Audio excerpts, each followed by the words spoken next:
ರಾಮನ ರೂಪದಲ್ಲಿ ಶಬರಿ ಕಾಣ್ಲಿಲ್ಲ ರಾಮ. ಅದನ್ನ ಗೊತ್ತಿರ್ಬೇಕಲ್ಲ.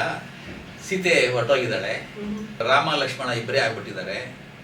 ರಾಮ ಒಂದು ರೀತಿ ಅರೆಹುಚ್ಚ ಆಗ್ಬಿಟ್ಟಿದ್ದಾರೆ ಇನ್ನು ಈ ಕಥೆನಲ್ಲಿ. ಅವನು ಬಳಲಿ ಬೆಂಡಾಗ್ಬಿಟ್ಟಿದ್ದಾನೆ. ಲಕ್ಷ್ಮಣ ಅವನು ಎಳ್ಕೊಂಡು ಬರ್ತಾ ಇದ್ದಾನೆ.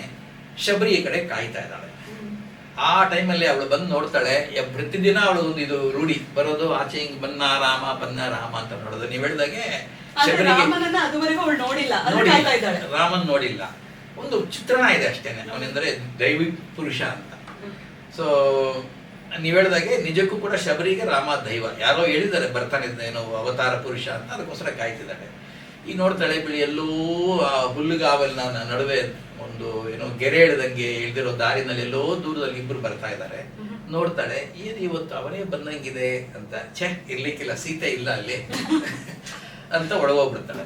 ಆಮೇಲೆ ಕೊನೆಗೆ ಬರ್ತಾರೆ. ಬಂದಾಗ ಅವಳು ಗ್ಯಾರಂಟಿ ಅವಳಿಗೆ ರಾಮ ಸೀತೆ ಲಕ್ಷ್ಮಣ ಅಲ್ಲ, ಸೀತೆ ಅಲ್ಲ ಅಂತ. ಅವಳು ಯಾವಾಗ ಗೊತ್ತಾಗುತ್ತೆ ಅಂತಂದ್ರೆ, ಸ್ನಾನ ಮಾಡಿ ಬಂದು ಊಟ ಮಾಡಿದ್ದಾದ್ಮೇಲೆ ಮಲಗ್ತಾರೆ. ಮಲಗಿದಾಗ ಇವನ ಕನಸಲ್ಲಿ ಸೀತೆ ಸೀತೆ ಅಂತ ಒದ್ದಾಡ್ತಿರ್ತಾನೆ. ಅವಳು ಹೋಗಿ ಅವನ ಇದನ್ನ ಹುಡುಕ್ತಾಳೆ, ಏನನ್ನ ಅವನ ಜೋಳಿಯನ್ನ.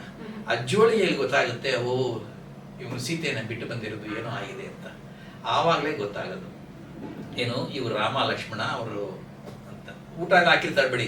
ಇನ್ನೊಂದು ನಿಮ್ಗೆ ಹೇಳ್ತೀನಿ ನಾನು, ನೀವು ಯಾರಾದ್ರೂ ಅಡುಗೆ ಮಾಡಕ್ಕೆ ಇಷ್ಟಪಟ್ಟಿದ್ರೆ ಆ ಚಾಪ್ಟರ್ಲಿ ಏನ್ ಬಡಿಸಿದ್ಲು ಶಬರಿ ರಾಮಂಗಿ ಅಂತ ಬರುತ್ತೆ. ಅದನ್ನು ಓದಿ ಬಹಳ ಚೆನ್ನಾಗಿದೆ. ನಾವು coming back to this, Kuvempu ಅವರಲ್ಲಿ ಒಂದು ವಿಷಯ ಹೇಳ್ತಾರೆ. ಸಾಮಾನ್ಯವಾಗಿ ದೇವರು ತನ್ನ ಭಕ್ತರಿಗೆ ನಿಜ ರೂಪದಲ್ಲಿ ಬರಲ್ಲ, ಪರೀಕ್ಷೆ ಮಾಡೋಕೆ ಅಂತ ಬರ್ತಾನೆ, ಬೇರೊಂದು ರೂಪದಲ್ಲಿ ಬರ್ತಾನೆ, ಅವ್ರನ್ನ ಕಾಡಿಸ್ತಾನೆ. ಅದ್ರ ಬಗ್ಗೆ ಇಲ್ಲಿ ಚೆನ್ನಾಗಿ ಹೇಳ್ತಾರೆ ನೋಡಿ.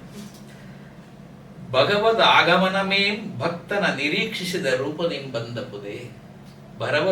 ಭಗವದ್ ಆಗಮನಮೇಂ ಭಕ್ತನ ನಿರೀಕ್ಷಿಸಿದ ರೂಪದಿಂದ ಬಂದಪುದೇ.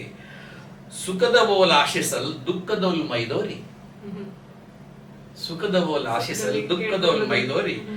ಭಕ್ತನ ಅನಿತಂ ಸುಲಿದು, ಭಕ್ತನಲ್ಲಿರೋದೆಲ್ಲ ಕಿತ್ಕೊಂಡು, ನೈವೇದ್ಯಮಂ ಕೊಳದೆ ಪೇಳ್ ಅಹಂಕಾರಮಂ ದಿವ್ಯ ಶೂನ್ಯತೆಗೆ ಅದ್ದುವ ಸಂಪೂರ್ಣತಾ ಸಿದ್ಧಿಯೋ.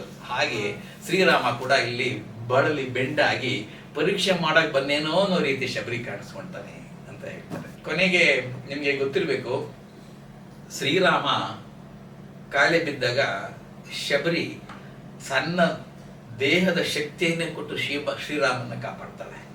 ಅದಾದ್ಮೇಲೆ ಶಬರಿ ಕಾಯಿಲೆ ಬೀಳ್ತಾಳೆ, ಶ್ರೀರಾಮ ಅವಳನ್ನ ಕಾಪಾಡ್ತಾನೆ. ಹೀಗೆ ದೈವ ಮತ್ತು ಅಥವಾ ಭಕ್ತಳ ನಡುವಿನ ಸಂಬಂಧನ ಬಹಳ ಅದ್ಭುತವಾಗಿದ್ದಾರೆ ಆ ಚಾಪ್ಟರ್ನಲ್ಲಿ.